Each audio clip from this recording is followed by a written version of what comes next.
So today, I guess it's kind of a follow-up from the past two webinars. I'm going to do some listing hygiene because market times have increased for most of us. If you have a listing on the market, it's not just flying off. At least not all of them are.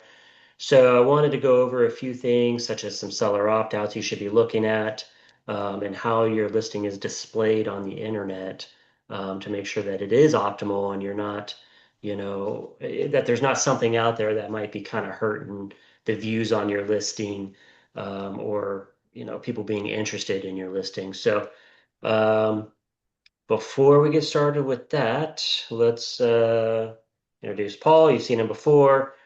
He's a trainer here at Tried and True Home Loans, which is a part of Rise Realty. That is our mortgage division. And he's going to go over just if you've been thinking about getting, another license. We are all anticipating a refi boom in the very near future. Is it this year? Is it next year?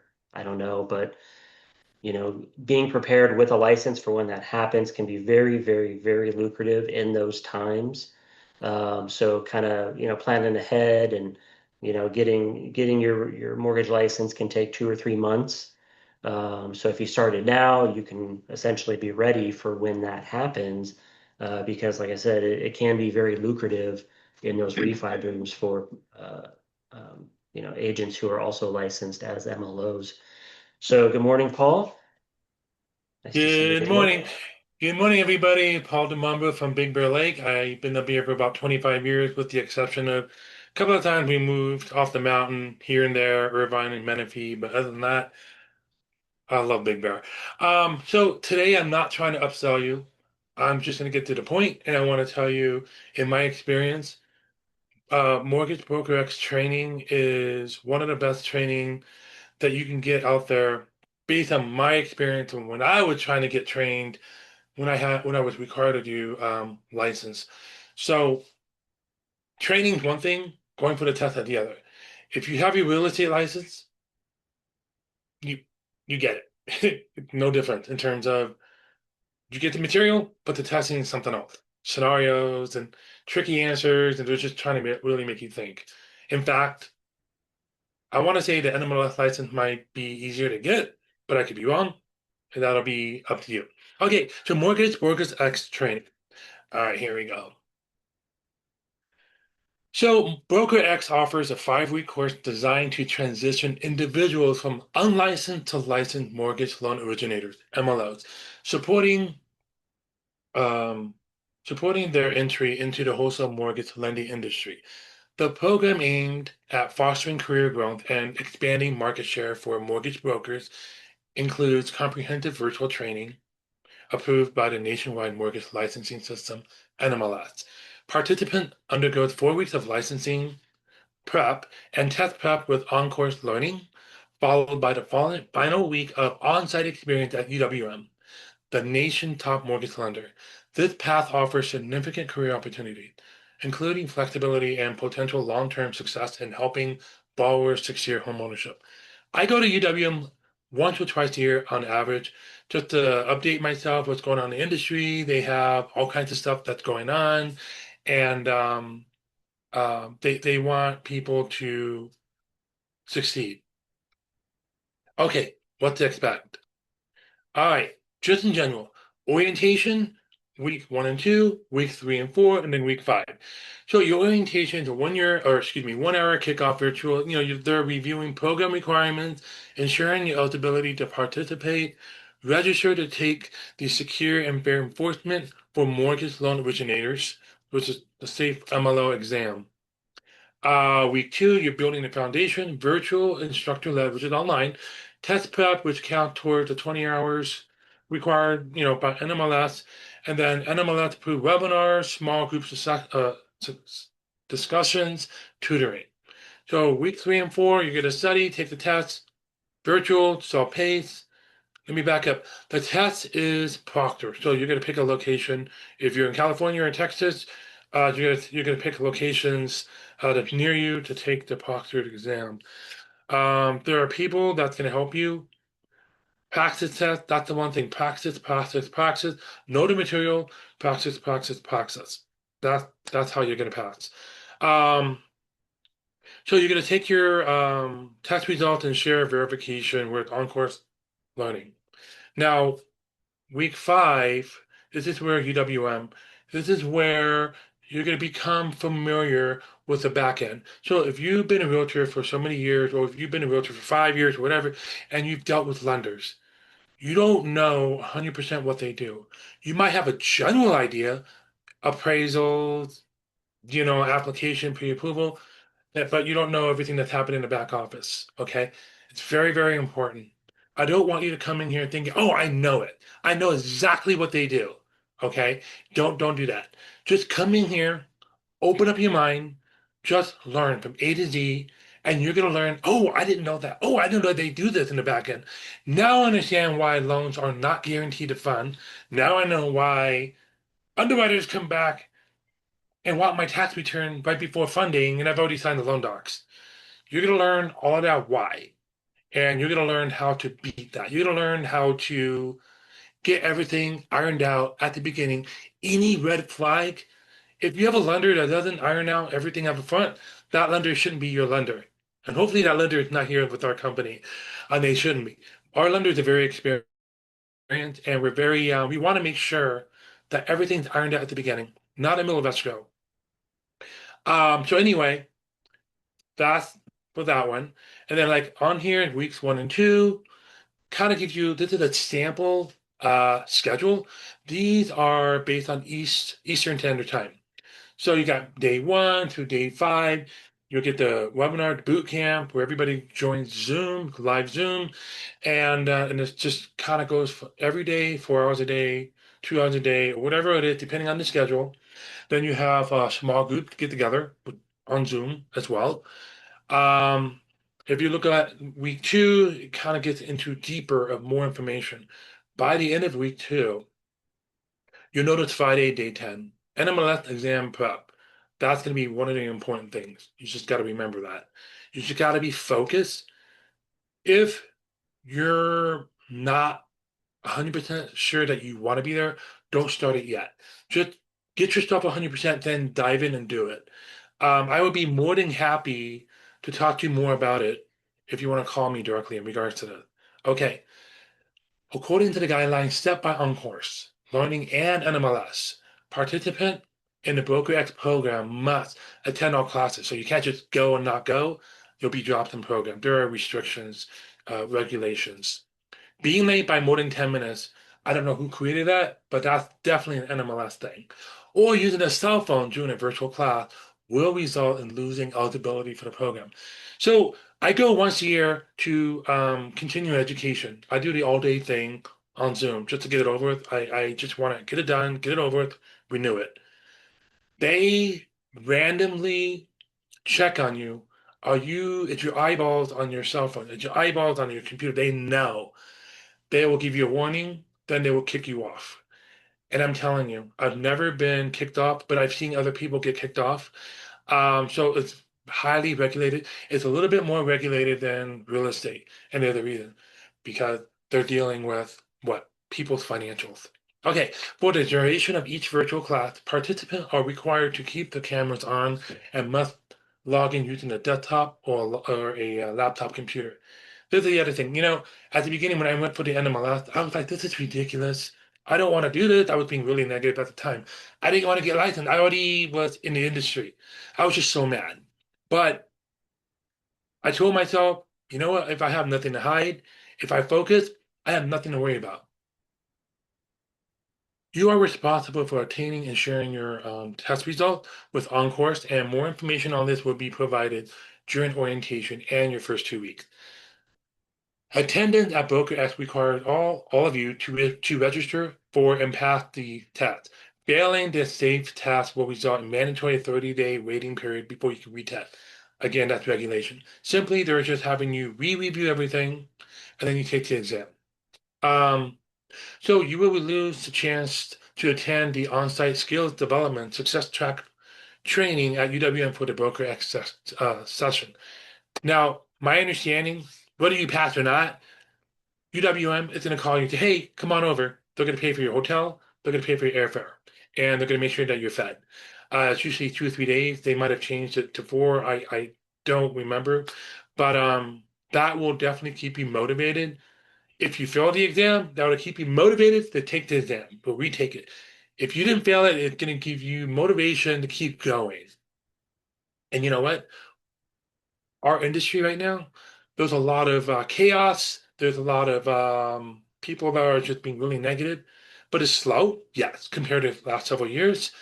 So this is a great time to get into it.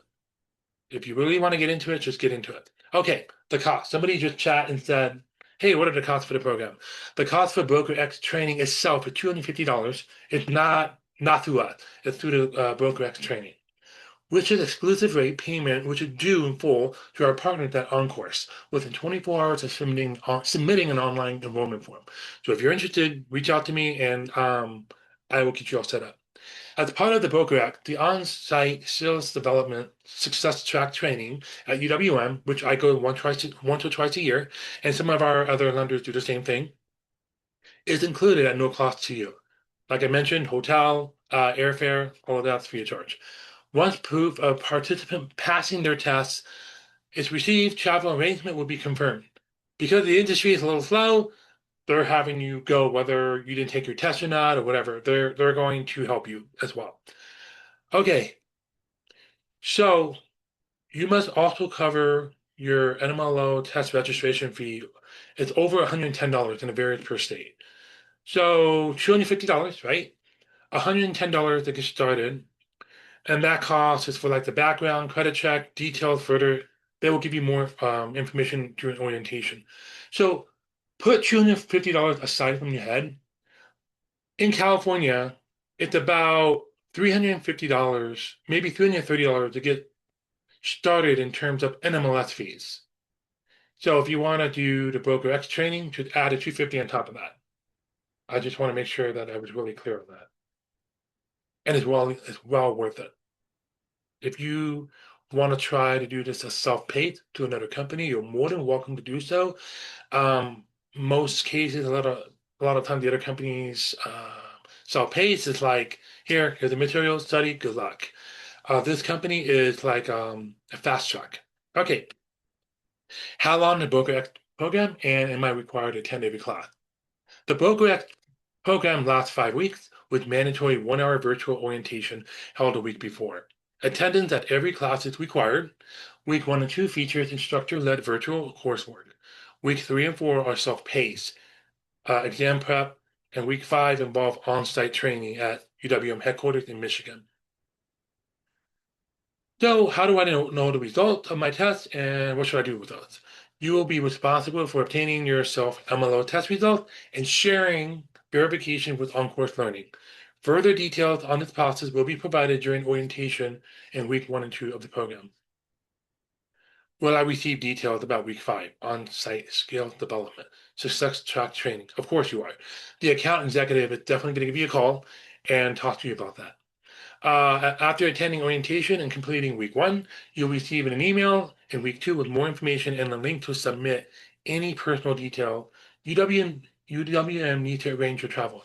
Now, something that changed back in May 7th. If you don't have a passport, you got to get, I forget what it's called, something to do with real ID. You need a real ID in order to air travel. If you don't have a real ID or a passport, I don't think you can get on a plane. So now will be also a good time to get your real ID with a local DMV, or if you want to get your passport, you can get that as well. Please note on-site skills development is part of Broker Act and it comes at no additional cost to you. Okay. Um, so again, you got to share with your MLO test and the results.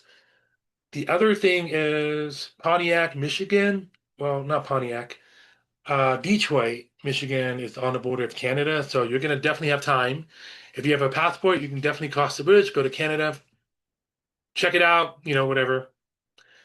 Thank you for your time. If you want to talk more about this, reach out to me. You have my email in front of you.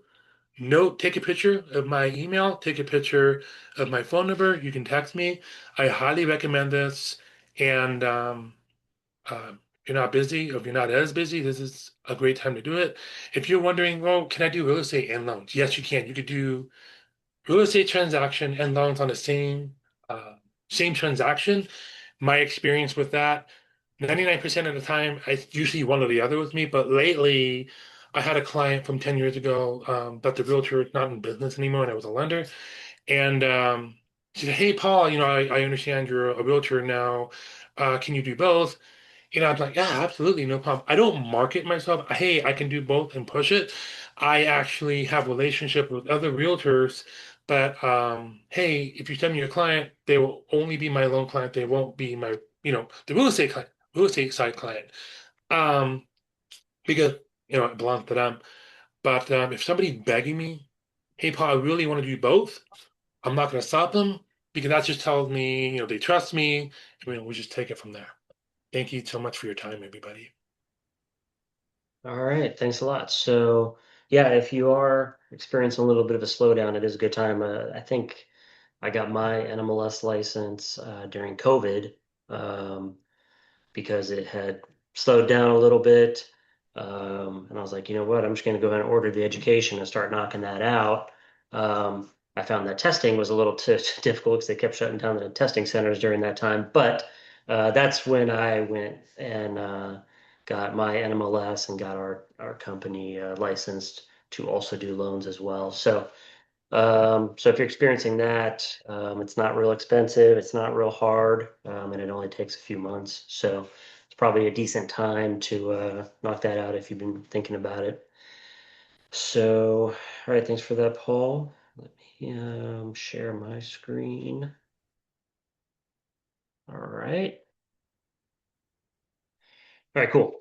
So I thought that we could go over some listing hygiene. I'd be really curious to see what all of you do with your listings to make sure that they look their best online, things that you look for prior to listing, or maybe things that you look for, before you even go to the listing appointment that you can, maybe point out to the homeowner and say, look, I'm going to take care of this for you, make sure that it doesn't display this way. Um, and then I also compiled a pretty comprehensive list of some specialized places where you can be placing your listings.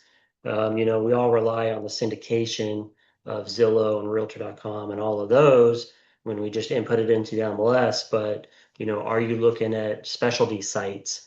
Do you have, a golf course listing? Do you have a piece of land? Do you have a mobile home? Where are you putting that where there's a pretty targeted audience looking for those types of properties? Now, obviously, they can find all of that stuff online, but some people are going to those sites pretty regularly looking for a deal or something specific just because it's easier for them. So I compiled a pretty big list there. So if you're wanting that list afterwards, just ask, or I'll probably just put the link in the recording in our company Facebook group. So let's go ahead and get started. So listing hygiene, protecting your listings, and online reputation. So over 90% of the home buyers start their home search online. This is no myth. We all know this. A lot of times when we get a client, they've already been searching online for several months, possibly even several years, before they actually reach out and want to talk to you. So it's essential that your listings look their best, appear in the right places, and aren't quietly being undermined by bad data or negative links that are online. So today we'll look at opt out of incorrect automated evaluations, um, like misleading Zestimate data, prevent consumers from linking your listings to negative third-party content, maintain control over how your listings are perceived across the web. So the automated so what is the automated estimate of property value feature or field in the MLS, and should your seller opt out of it? I think that this is actually a pretty important one that we tend to not think about when we go to take this listing, we don't necessarily go and see what this estimate is saying. And does it match my list price? Is it higher? Is it lower?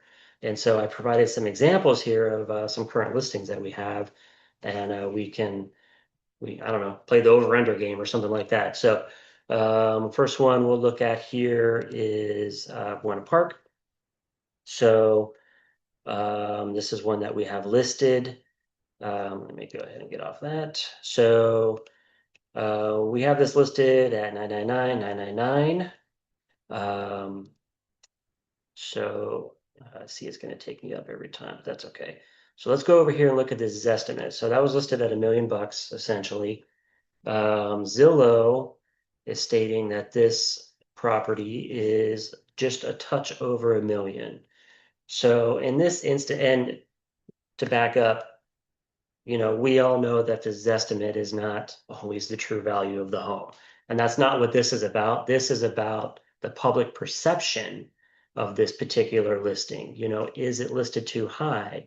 Because a fair amount of the public does look at that Zestimate and determine that that is the value of the home. So I'd say in this instance, it, I guess, is okay to have that Zestimate showing. We have another one here in Thousand Oaks. And if any of these are your properties, I guess if you want to pipe in on it or talk about it. So this one's listed at essentially $1.4 million. Decent looking house. And then let's see how we look on the Zestimate on this one. So Zestimate, so we just had a price cut on this one at 65K. Essentially, there's estimates coming in at $1,391,000. So even with the price cut of 65K, I personally would probably opt out of this automated value option on this listing, or I would talk to the seller about doing that because it was showing that it was 65K higher. And again, that might be the value of the home. It might be totally worth that. But the issue is the public is looking at and saying, oh, it was already listed 65K too high according to this estimate. And now it's still another, $9,000 more than what this estimate is saying. So I personally would probably opt out on this particular property so that this estimate would not be displaying. We have one over here on Erie Circle. So we're listed at essentially 1.8 on this one. And let's see what Zillow is saying. 1.826. So in this instance, it's probably good to have the automated value displaying, at least on the Zillow site. I mean, you can search around on some of the other sites out there that offer this feature, but Zillow is probably one of the biggest ones. So this one is showing, quote unquote, under, it's listed under the value, under the estimate. So it could be working in the favor on this particular listing. And then I think I've got maybe one more to show. Oh, a couple more. So we got one over in San Clemente, nice house. 2299 is the list price on this one. So essentially 2.3 mil. And if we go to Zillow, let's see what that one's looking like.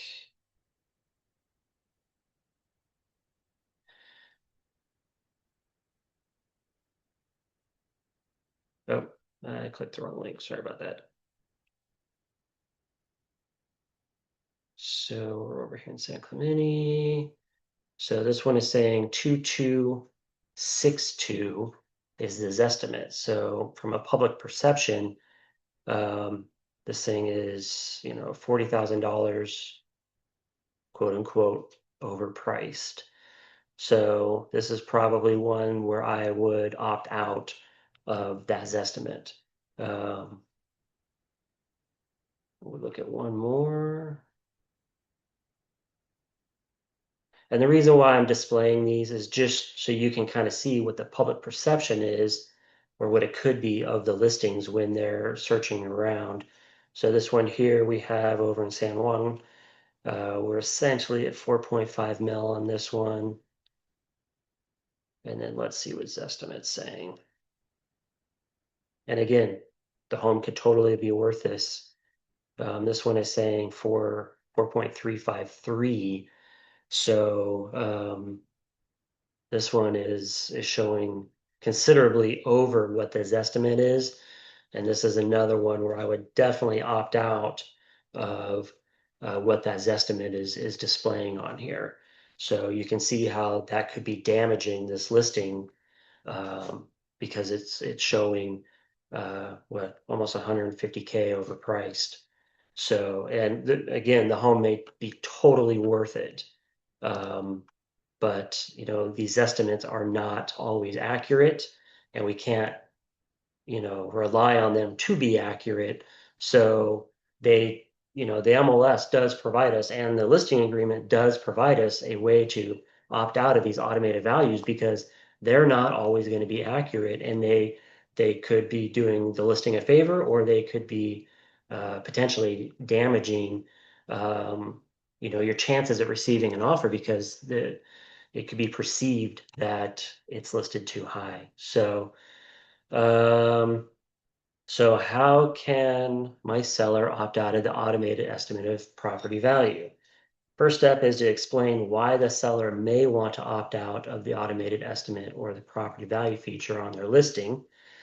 Secondly, when preparing the listing agreement, the RLA, you're going to use form MLSA, which is already part of the listing bundle. It is the next document following the listing agreement. To select internet opt-out features, this is found on page 2.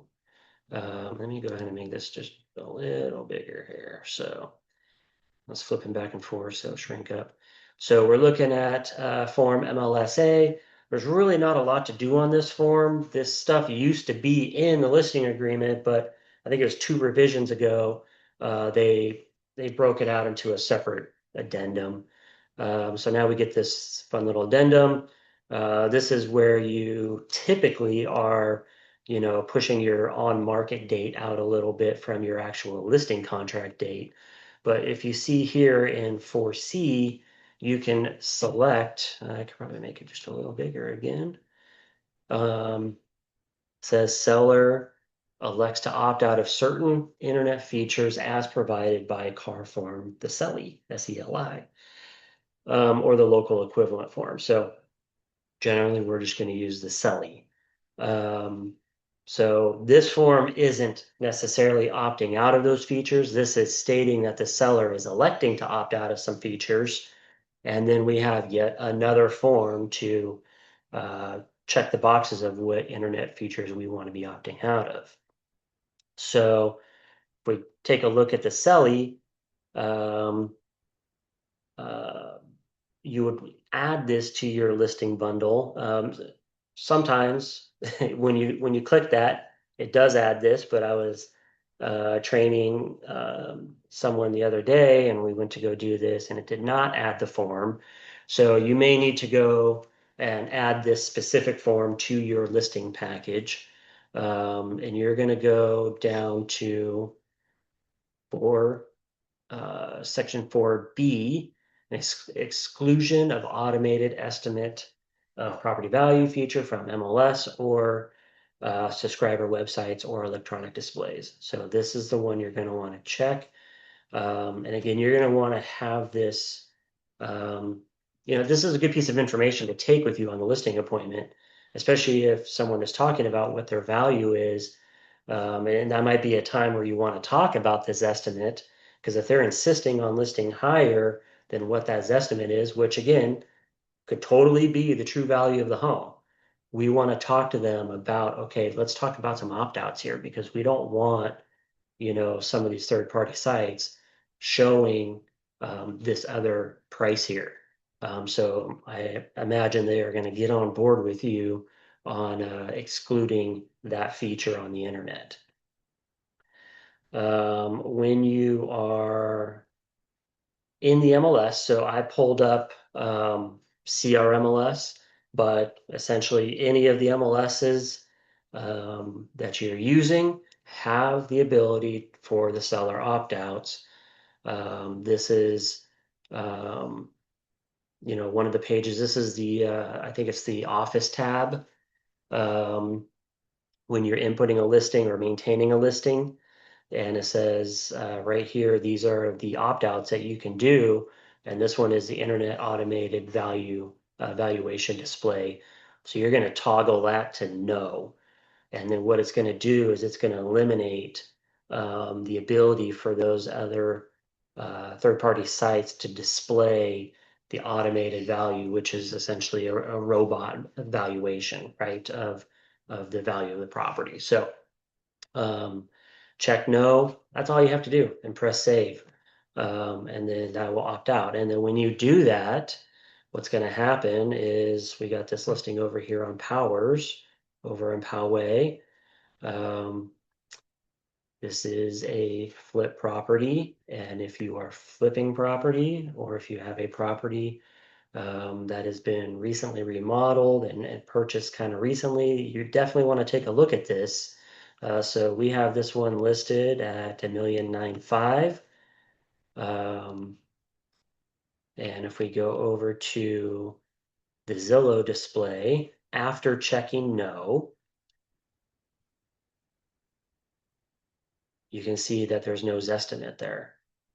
So there's nothing for the consumer to compare now as far as is this unless they, are really researching surrounding properties and things like that. But essentially, on this page right here, there is no Zestimate showing.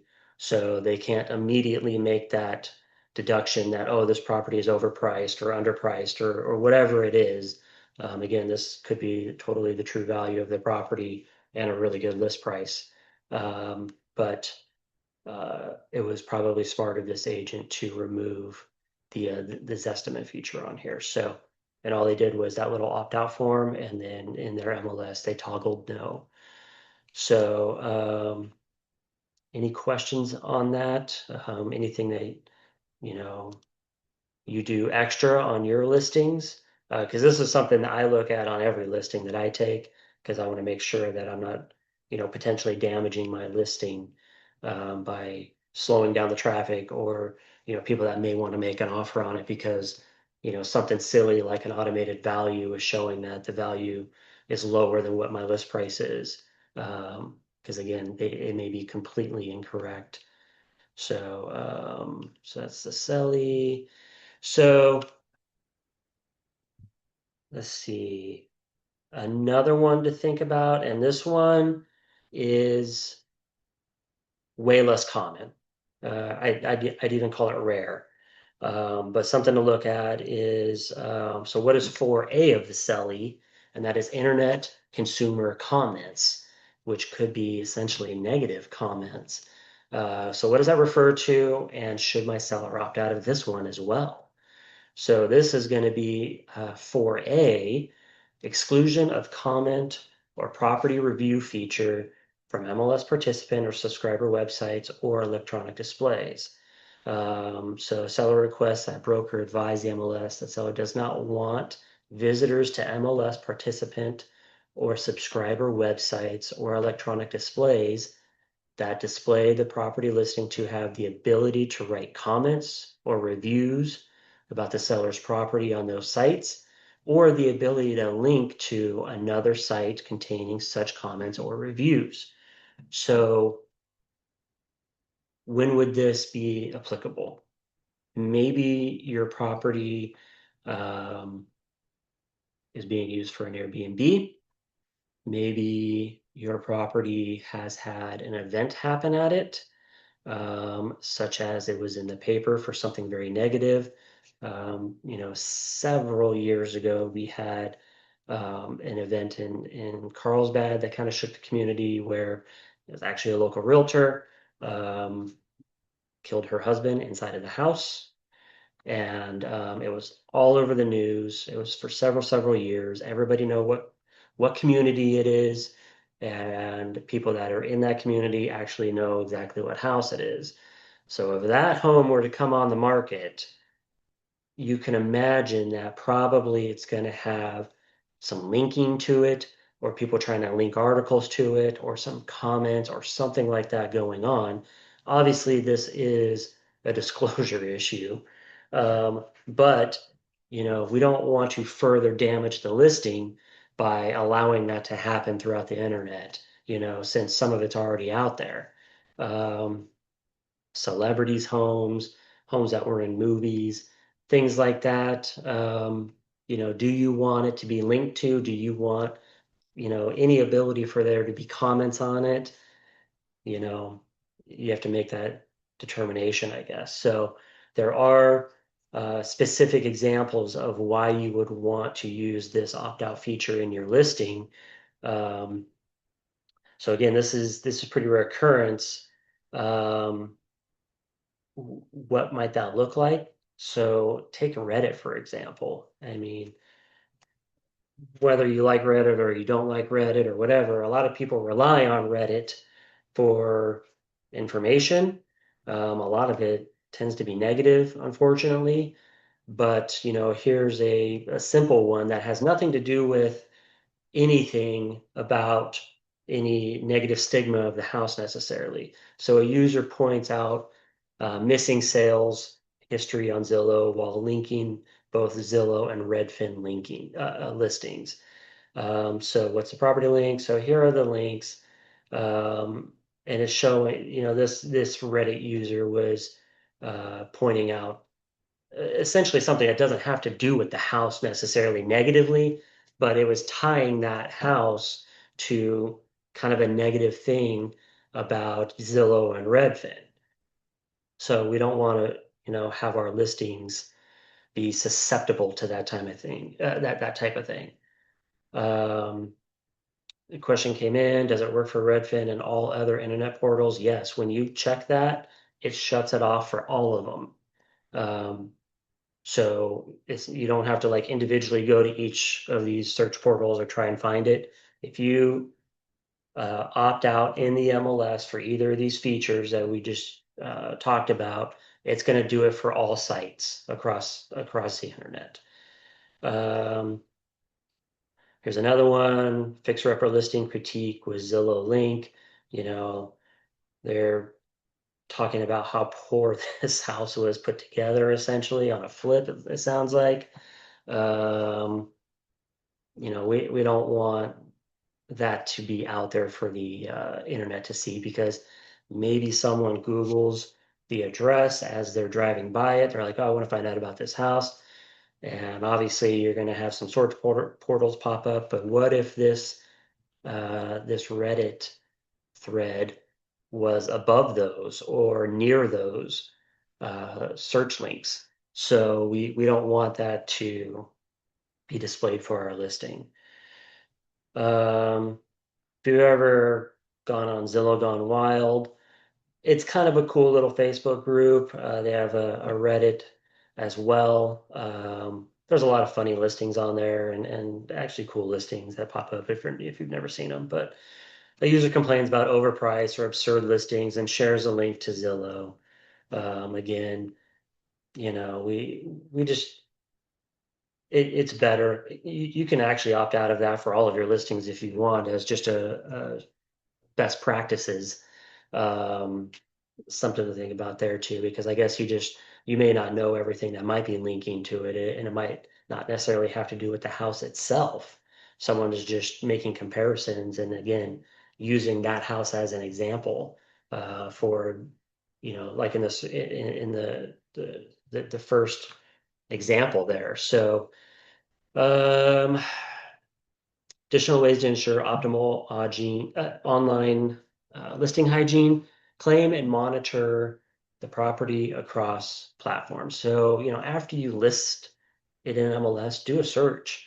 And you might not want to do it right that second, but wait an hour or something, or 15 minutes at least, to let the feed get pushed out, and go and double check, see what it looks like online, and see if there's anything in there that you might want to go back into the MLS and adjust. Claim the property on Zillow, Realtor.com, Redfin if possible. Um, this gives you more control over the info displayed and lets you fix errors fast. Set up Google alerts for the address so you're notified of new mentions, which could be bad reviews, news stories, things like that. If you Google alerts, you can see how easy it is to set up one of those. On a tangent, I highly recommend also setting up an alert for your own name, um, just in case a bad review pops up. If you're not monitoring Yelp and other things like that or whatever, sometimes those are fake. Sometimes they are, um, fellow realtors, which they are not supposed to be doing. That is an ethics violation. But they will disguise an account and post a bad review on, about you because they didn't like doing business or whatever. Like I've seen it. We've had it happen to some of our agents. And it's very, very difficult to um, essentially scrub from the internet or get taken down. So um, this is an easy thing. You just set it and then you don't ever have to do anything again. It just, I set up a Google alert, I don't know, 15 years ago or something. And every once in a while, I'll still get something, and it's actually not even pertaining to me usually. It's somewhat my same name. Um, but it still is good to have that extra little, protection out there so that you can double check things real quickly. Um, Remove or report duplicate or inactive listings. So this could happen maybe on uh, Facebook Marketplace. Maybe the owner had it for sale by owner for a while on Marketplace and decided to go ahead and list it. And maybe the pictures are horrible, the description wasn't good, price was different. We want that stuff taken down. So you'll want to double check a couple places like that. It could also be maybe you're taking the listing over from a previous agent. It expired, it got canceled, whatever, and now you have the listing. You don't know where that agent, was marketing this property. Maybe they had it on a whole bunch of sites. Um, so you'll want to double check that only your listing with the correct and most relevant information is the one displaying on all of these other websites. So you'll want to flag them or whatever that platform does. Correct outdated street view or aerial images. This is kind of a long shot. Um, but if you have a newly renovated property, Google Street View may be outdated.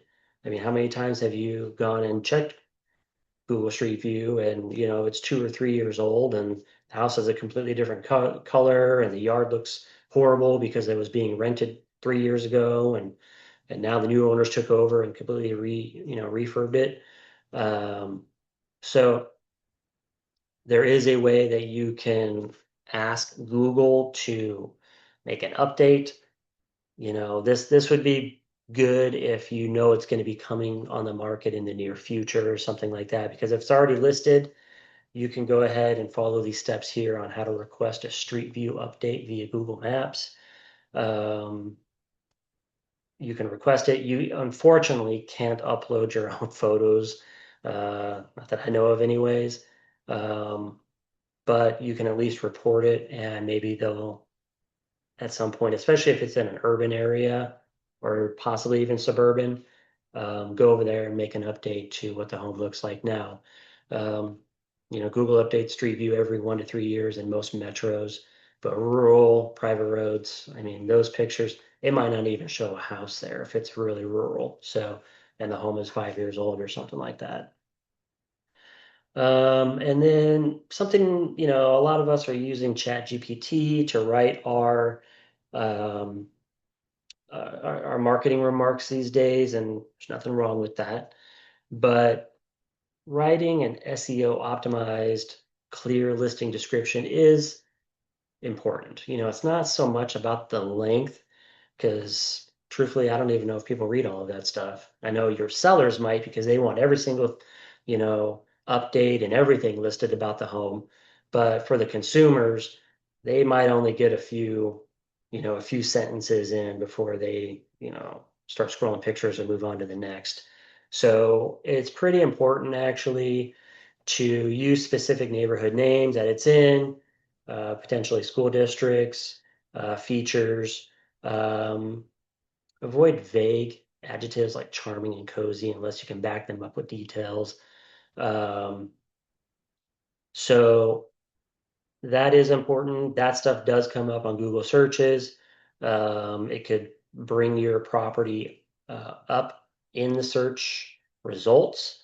So just putting in a few key things like that could also help with getting more eyeballs on the listing.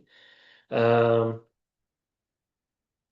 all right, so let's talk about property promoter real quick. I am using this feature currently. I really like it, and I'll show you why. So, um, this is a great way to attract more buyers to your listings, especially if you have a slow listing right now. Um, this is one that I have listed. This is a sample of the Facebook ad that gets pushed out. This is a very easy thing. You don't have to go and create the ad or anything. Basically, we have a short form for you to fill out.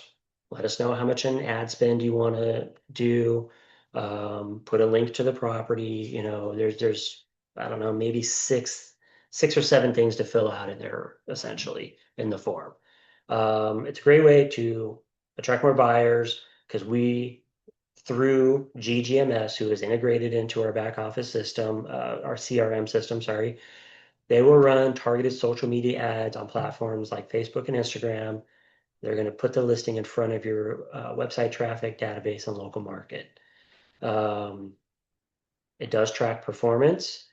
So it's going to provide real-time reports and insights into engagement, clicks, views, other key metrics.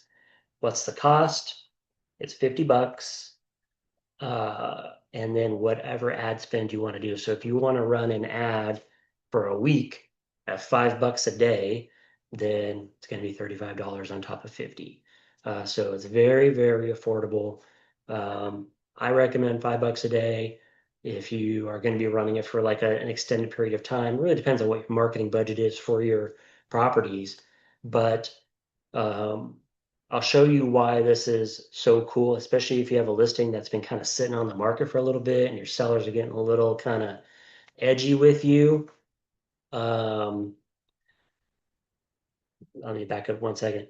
If you have any of our CRM packages, we do waive that $50 fee because that is part of those programs. So what it's going to do is it's going to provide you with what is called the listing story. And that looks like this. And this is a link that you can provide to your homeowner. So this has a picture of the property. This is the picture that I uploaded. Truthfully, I think I'm going to switch out the photo here because it's kind of a darker website. And so I think I want it to be a little lighter, but this isn't a consumer site. This is for you to track yourself and for your homeowner to also track. So they can view the listing. It's showing where it's getting syndicated because it's not just Facebook and Instagram.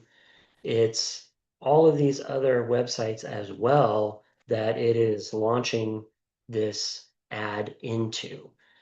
So now you're looking like, hey, I'm really spreading this property out um, to all of these online, um, portals, whatever it is. We got Wall Street Journal and Market Watch, stuff like that. So essentially, how the little ads pop up, it'll be like that. And essentially, when someone does click on any of these ads, it's going to start kind of following them around the internet. So they'll find that when they're, you know, reading an article from Wall Street Journal, this house is like up in the corner, like kind of stalking them. So, and that's something that sellers really want to hear. So this isn't necessarily about leads. If you're going to spend 150 bucks, um, you you can get leads from it because these people are coming back to a website and there's information on there for lead capture. but it's more about pleasing your homeowner and spreading a word about the listing. So you can see here's the marketing results.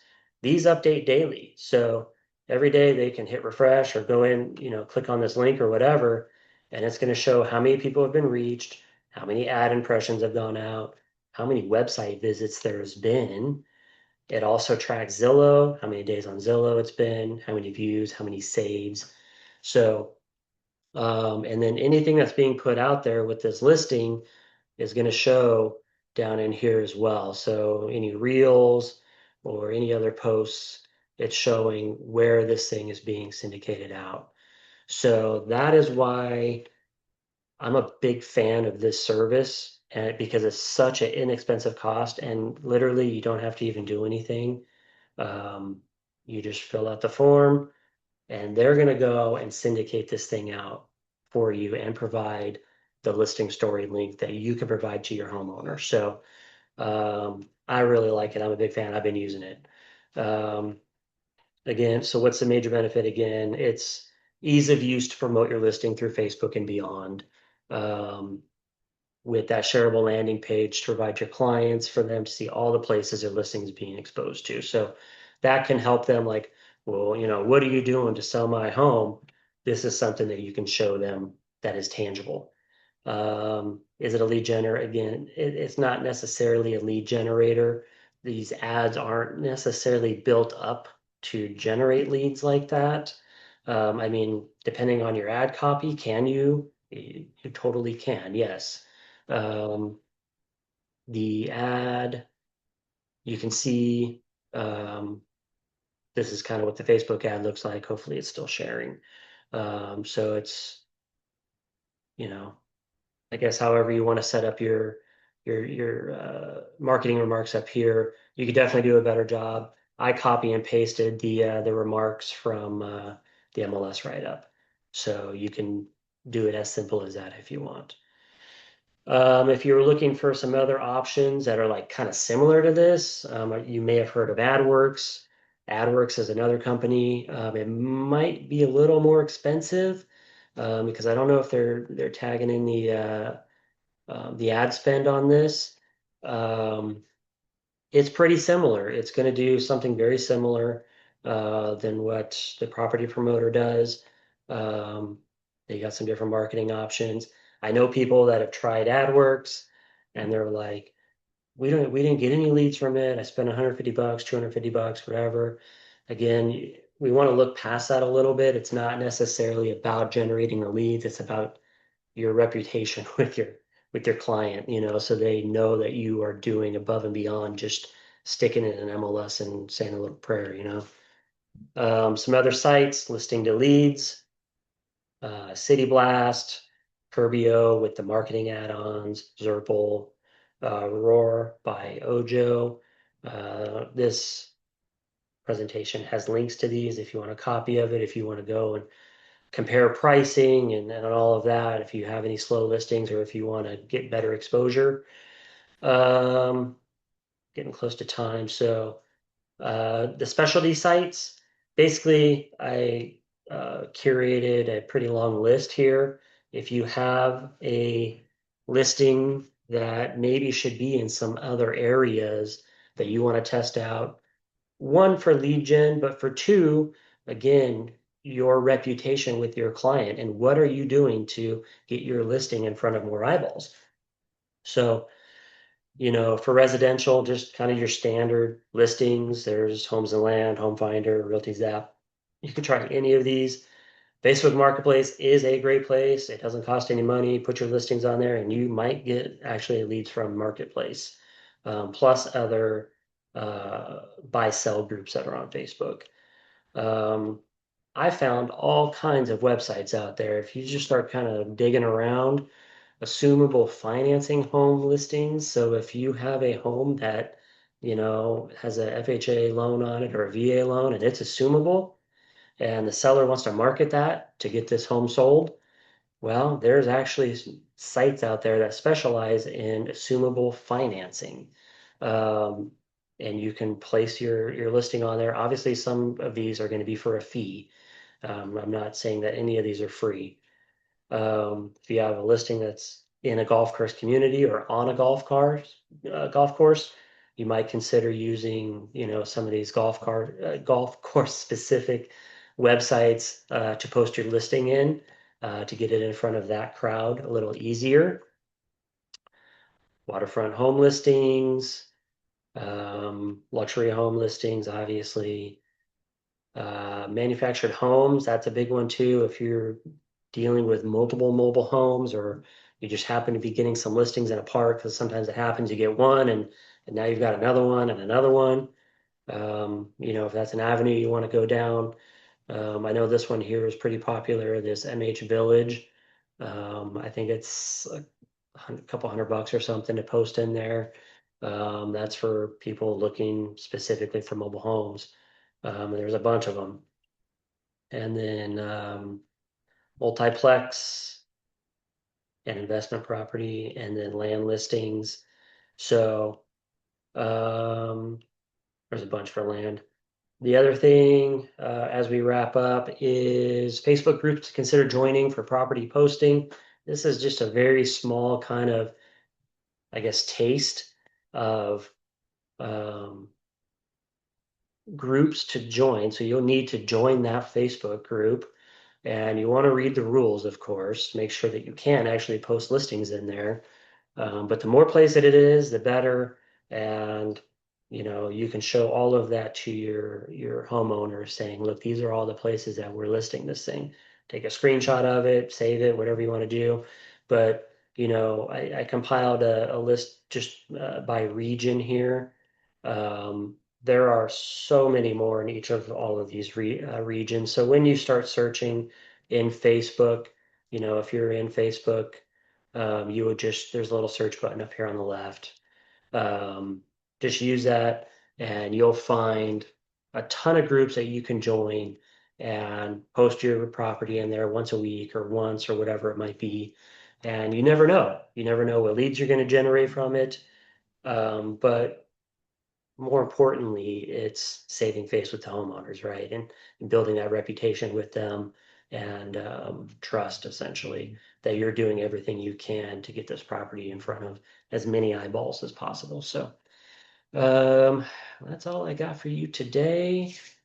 Um, hopefully that was informative. Definitely check your opt-outs and when you go to take a listing, um, check it out online even before you go to the listing appointment. So that way there you have a plan of, your marketing plan, like, hey, look, your home is showing here for this. So this is what I'm gonna do to make sure it looks its best online. So that's all I got today. I'm around all week. If you need anything, just give me a call and hope you have a great week. Thanks for joining.